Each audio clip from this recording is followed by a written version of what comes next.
নদীর পানিতে গা ভেজাচ্ছেন রাজনীতিবিদরা, এমন দৃশ্য কি খুবই সচরাচর দেখতে পারেন সাধারণ মানুষ। তবে এনসিপির নেতাকর্মীদের দেশব্যাপী গণসংযোগ অভিযানে গিয়ে নদীর পানিতে গোসল আর আনন্দ উল্লাস করার একটি অসাধারণ ভিডিও এখন ভাইরাল সামাজিক যোগাযোগ মাধ্যমে।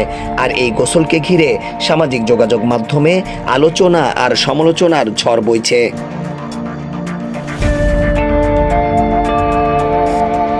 সোশ্যাল মিডিয়ায় এই গোসলের দৃশ্য নিয়ে চলছে টল আর নানা রকম কমেন্টের ঝড়।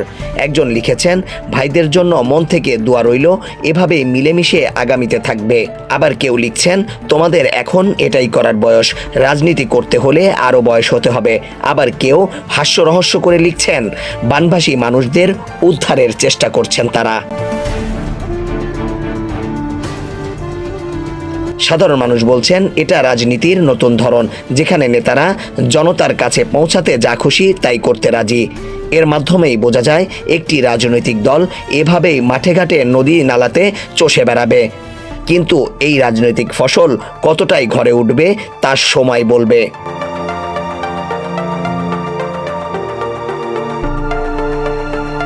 আগামীতে এভাবে মিলেমিশে আনন্দ উল্লাসের মাধ্যমে নতুন একটি সুন্দর বাংলাদেশ গড়বে, এমনটাই প্রত্যাশা নেটিজেনদের।